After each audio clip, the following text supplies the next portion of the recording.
Well, just days after threatening war with Canada, Philippines President Rodrigo Duterte has issued another threat over trash that was illegally shipped to the country nearly 6 years ago. Duterte now says if Ottawa doesn't take back the trash, it will dump them on Canada's beautiful beaches. CTV's Angie Seth has more this morning on that for us. Angie. Yes, that's right, Marcia. A lot of tension brewing here with regards to the garbage the Philippines saying Canada must take back. He's saying there Duterte raising the issue at the opening ceremony of a sporting event Sunday night. He said Canada should not treat his country like a dump site, vowing to ship the garbage back himself next week if no action is taken. And a coalition of environmental groups have been pressuring Canada as well to take back the trash for years. Here's footage of a protest that was held near the Canadian Embassy in the Philippines earlier today. A group called Eco Waste Coalition is demanding the immediate re-export, if you will, of the waste. They're also saying that Canada is in violation of the Basel Agreement. And Marcia, this is a 30-year-old treaty that prevents countries from shipping hazardous waste to the developing world without consent. Okay, so this garbage has been sitting at a port near the country's capital for 6 years. How did this happen, and why is this an issue now? Yeah, well, I mean, as you say, it's been there for 6 years. You can just imagine the odor.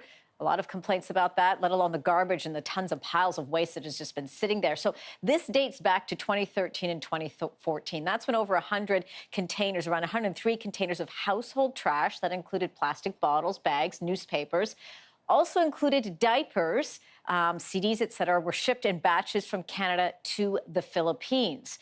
Now, officials say the shipments of waste were misdeclared by a private firm called Chiron Inc. as recyclable plastic scraps. The company is denying they've done any wrongdoing. In 2016, a Filipino court ordered Canada to take the trash back. That, of course, has not happened. And with the frustrations now running high, just last week, Duterte threatened war over the issue, saying, quote, "We'll fight with Canada and we'll take them down." Take a listen. Will declare war against them. I will advise Canada that your garbage is on the way. Prepare a grand reception. Eat it if you want to. So, according to local reports, the spokesperson for Duterte is downplaying those comments, saying it was just an expression of outrage, a figure of speech, if you will. Last Wednesday, Environment Minister Catherine McKenna's office said Canada is, quote, strongly committed to collaborating with the Philippines government to resolve this issue. But a solution has really been on the agenda for years. In 2015, at a political summit, this being just after Prime Minister Justin Trudeau was sworn in, he was confronted about the garbage. He promised to look into the issue, and then that commitment was made again in 2017. The only action, however, on that, Marcia, was a year later. Both officials from the Filipino officials and Canadian officials met in Manila, but there's been no further progress on that since then. And so far, no comment from Canada on this today. Okay, Angie, thank you for that. You're welcome.